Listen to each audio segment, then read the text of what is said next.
Peace, what's up? This is Jarrell with Quantum Light Consciousness. Today we're going to talk about lucid dreaming and Dreamtime reflections and analysis. If you've kind of been like awakening and kind of working on yourself and upping your awareness and your energetic sensitivity and consciousness, your dreams will get a lot more vivid and a lot more in detail.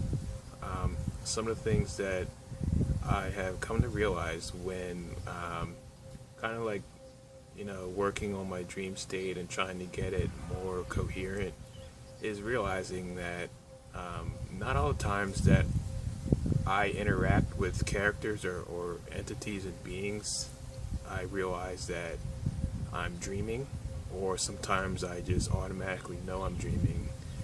Most of the time I know I'm dreaming, other times I'm on autopilot, but all the time I know that I have some sort of control and there's some type of creation happening on my end.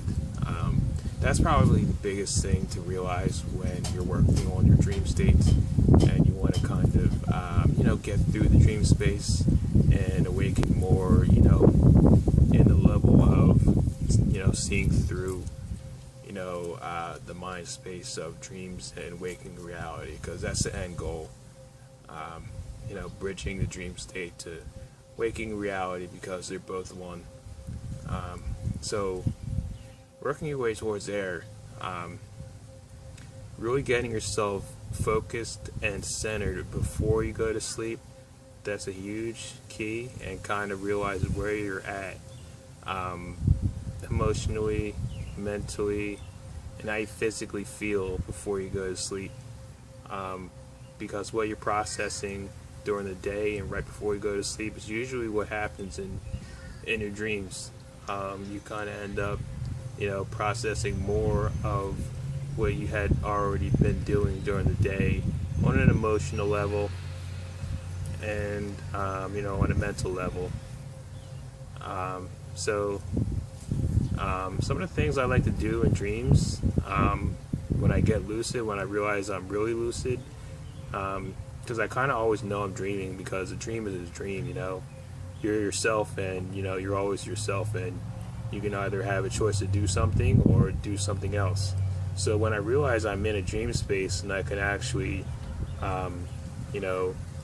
take advantage of that, I kind of start playing with the reality. Some of the fun things to do is, if you study consciousness, if you study physics of the human body and how it's all interrelated and how everything is energy, including yourself, you can blow energy out your hands. You can, spark electricity out your hands, and you can force throw objects, you can force throw cars, you can fly, you can break the dimension and leave the dream space entirely. I've done all those things. All that stuff is fun, and although I'm not always there in that level, when I do get there, it's amazing.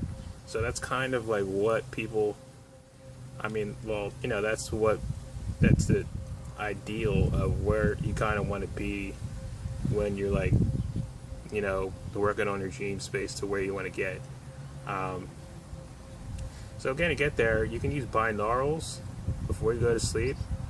I personally use a theta binaural, just to kind of get my mind relaxed and clear before I go to sleep. I usually use it for like 10 minutes. I lay down, use it for 10 minutes, and I continue to be in that state after I take off the headphones. What else? And really just knowing that dreams aren't always going to have some type of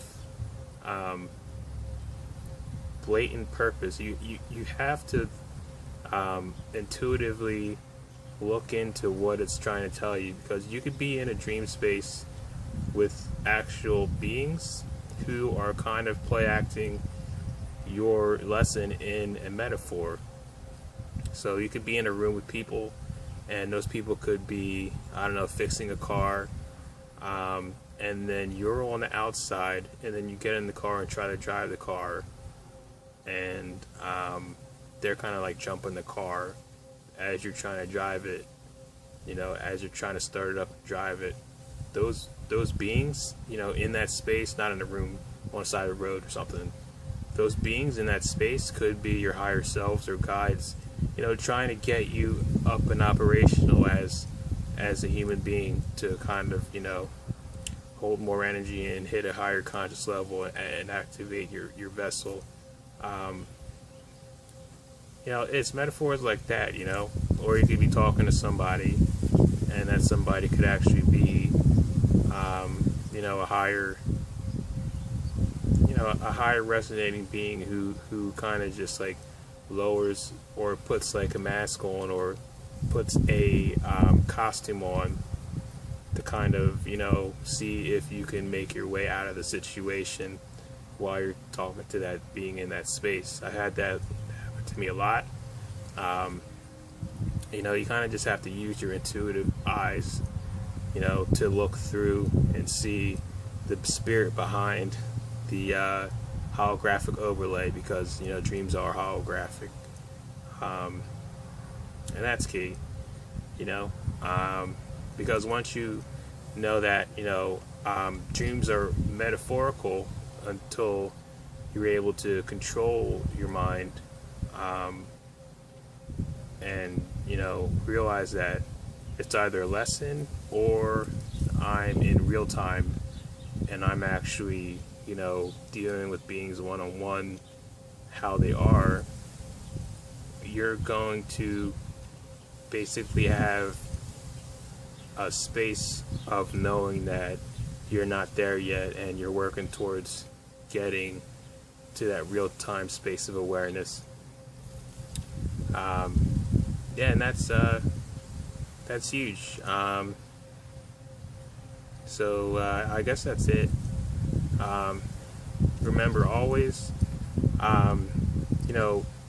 have goals, kind of set intentions to remember your dreams, and, continue to work on them and reflect after. So if you like a session, I'm available at quantumlight.net. I do healing and intuitive coaching. Thanks so much.